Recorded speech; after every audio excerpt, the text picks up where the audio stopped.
Hey everyone, time for another awesome video. We're joined today by most of my decks. How about that? As you can see, I nicknamed them all. We've got No Creatures Allowed, love that one. Black Discard, sometimes I just label them what they are. Nope, which is an anti-magic deck, love it. Kidnapper, love it.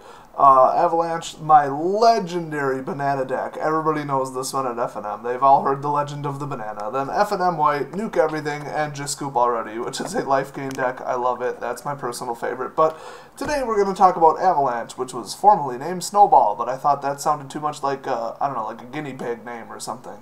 Maybe something you'd name your hamster or like a little white dog. So Avalanche sounds a lot meaner, and once you see what's inside of it, yeah, that's more appropriate. Let's crack open this plaid monster and see what's inside. You can see I got these beautiful gold dragon sleeves, which I kind of like, kind of don't. You know what would be really nice is if these were in order. That's why they call it magic. So as you can see, this is basically a colorless mono green deck. So and definitely an Eldrazi deck. But I'm going to break it down. This is a little too much to take in right now. My webcam's crap. So let's break it down. Let's go in mana cost order, sort of, by classification. So for early creatures, we've got 3 Leaf Gilders. There's your mana ramp, and it's a 2/1 for 2. Kind of like it. Definitely fits. Then we've also got 4 Jaddi Ofshoots, which has landfall, gain 1 life. So, really like that. Those are really good starters because that's a 0/3 right there. Very hard to get past, and a 2/1, that could kill some stuff. And I have ways to get them bigger. So those are my 7 opening creatures right there. Hopefully they'll show up in my deck, or in my opening hand, I should say. And then the only other early card is the 3 Sword of the Animist, which makes them +1/+1, and whenever they swing, I go get immediately a basic land and drop it onto the battlefield tapped. So the +1/+1 is huge based on, you know, the 0/3 here. And the 2/1, I kind of wanted to have 2 toughness so it can block tokens and, you know, stupid stuff. So these are huge. So you could see we got mana ramp and, like, I guess land ramp, but land mana ramp. So that's my opener right there.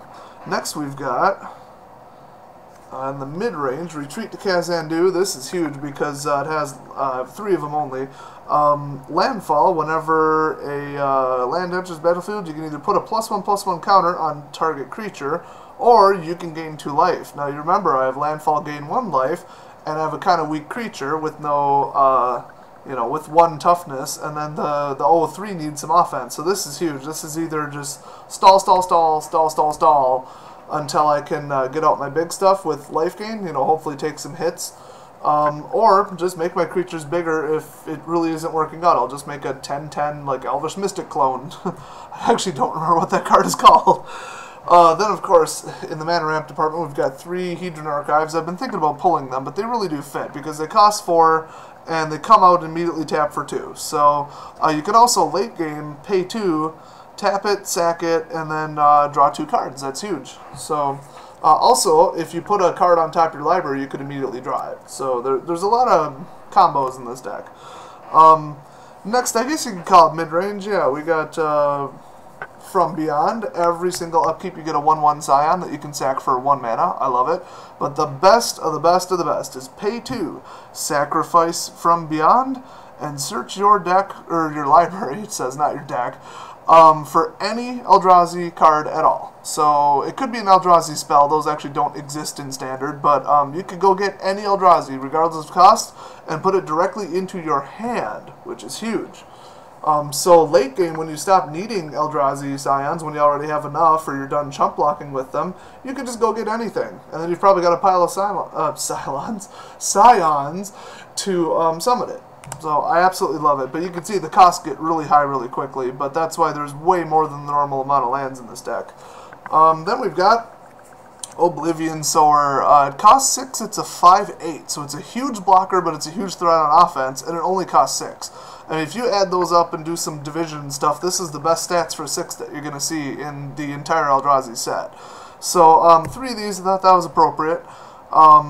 Whenever you cast it, whether they cancel the spell or not, whether it hits the battlefield or not, you get to take the top 4 cards from their library, exile them face up, and then any lands that have ever been exiled the whole game, which in my deck is just these, you get all the lands out of it. I've hit 2 lands, I've hit 3 lands, I've actually hit 4 lands. And then guess what? When those lands enter the battlefield, retreat, landfall, landfall, landfall, landfall, landfall. So you get 1 landfall trigger for each of them. One time I hit 2 retreats and 1 Jaddi, and I ended up getting 15 life off just this 1 card. So this is huge. That's why there's 3 of them. Plus, like I said, landfall, delay, defense. I mean, this is like the pinnacle of the deck right here. So next we move on to Endless One, which actually should have been in low range because you can cast it on turn 2 and have it be a 2/2 if you really need it. If you don't need it, wait as long as possible because it's straight X. So you just bring it out for X, that's what it is. So during the late game, you could go fetch him with that other From Beyond card, and you've got like a 10/10. Bring him out for maximum, you know, potential, I guess you would say, maximum cast cost that you can do. You could leave your Scions on the field and just make this like a 5/5, because even that, I mean, if you swing with a 10/10, like a Desolation Twin or something, and then second main phase you bring him out, and just make him like a 4/4, he could block and probably just devastate them. So you could split your mana between 2 spells. You could even do an Oblivion Sower and then one of these with the mana, because it's colorless. This is why this card is just perfect. Next we've got Conduit of Ruin. He's a 6-cost 5/5, so a bit of a threat on offense, especially if you're making him bigger with that other card. And then whenever he enters the battlefield, or no, wrong, whenever you cast him, doesn't matter if he hits the battlefield or not, you get to go get any Eldrazi cost 7 or bigger.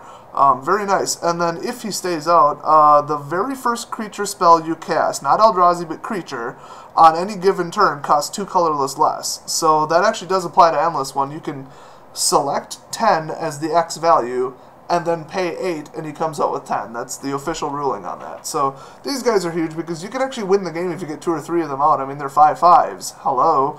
But then if you get multiple out, they actually stack. So you could cast, I don't know, a Desolation Twin for like 4. I mean, these guys are outrageous. So once the deck gets going, it gets going. I guess the custom lands, we've got spawning pools, which you pay 6, sack it, go get 3 Scions.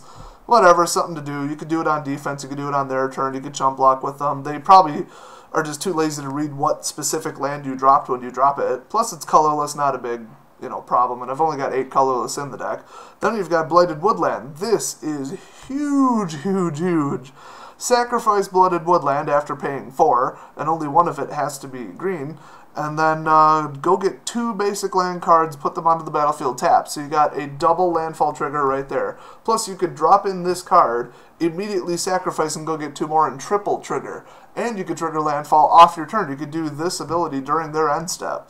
Or even during the first main phase. You could do it in the middle of combat if you really wanted. So you could do this, use retreat, the landfall on the retreat, and make your creature bigger in the middle of combat, then block and kill it. I have done that. So, like I said, usually the people are too lazy. They just see, oh, it's blighted, it does one of those 5 things, whatever. They don't remember what the green blighted does, you know, if they're a lazy player. So those are the special lands.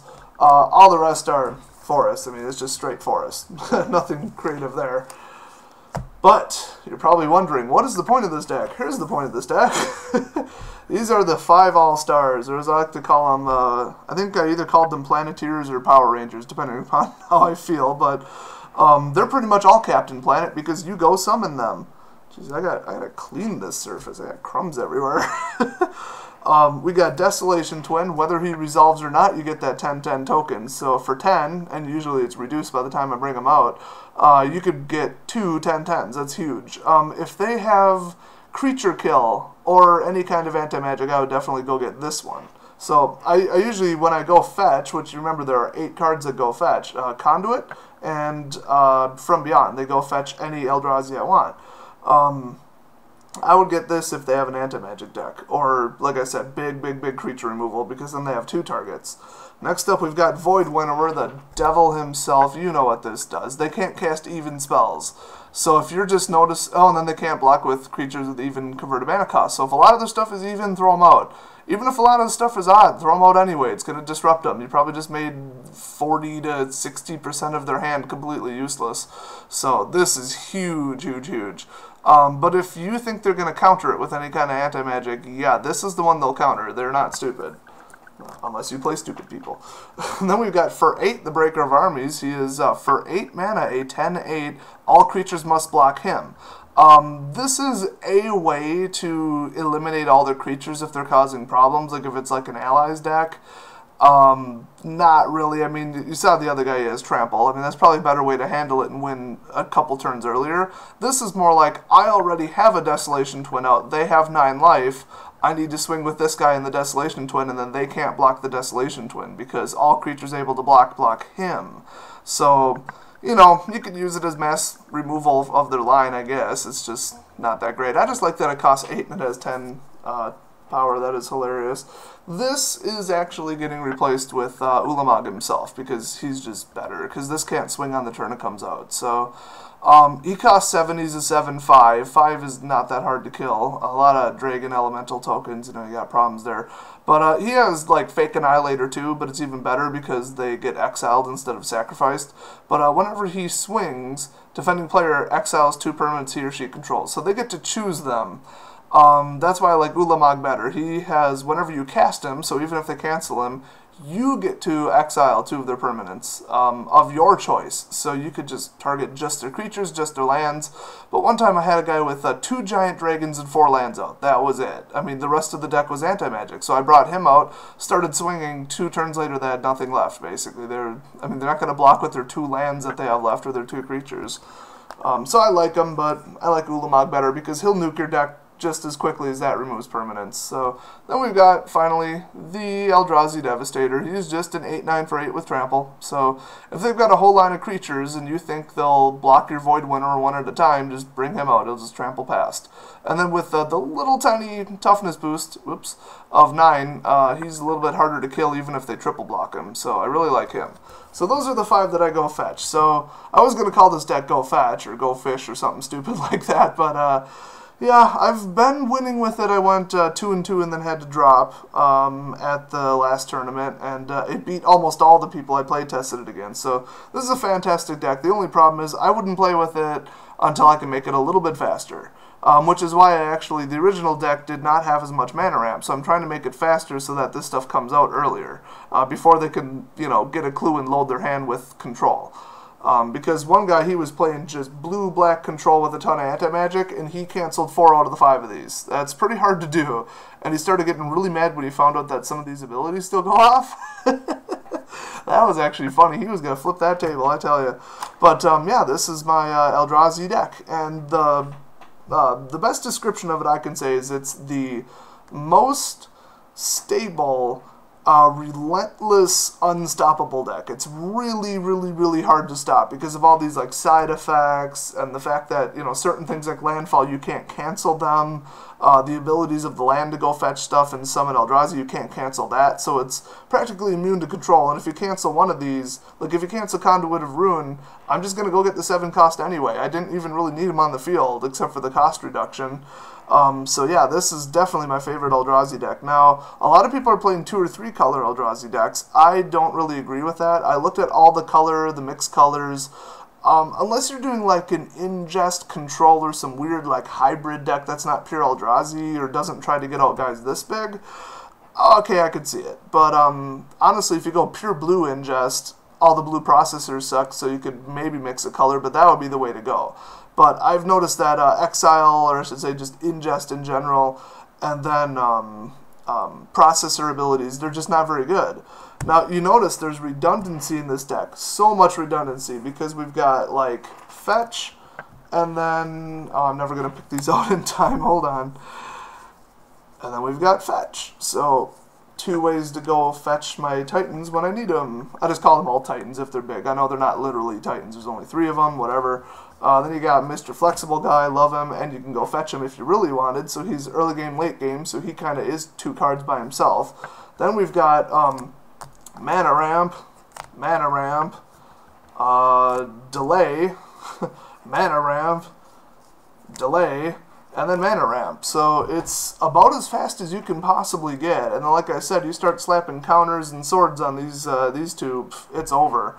The only problem is the Jaddi can't swing, so you could probably make this deck better by getting rid of that, but I really like the life gain, because half the time I'm at 28 by the time they start hitting me, and I can just take the hits and then not worry about dropping a Hedron, which the Hedron can't block.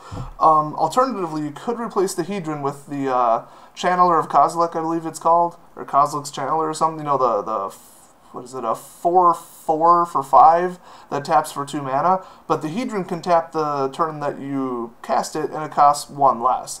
So I ended up getting rid of him from my deck, and then I just used the Oblivion Sower as my big, I guess, mid-level blocker, mid-level aggro. So that's my deck. Let me know if you have any ideas to improve it. I know one person in a practical mirror match, so apparently independently people have thought of this deck.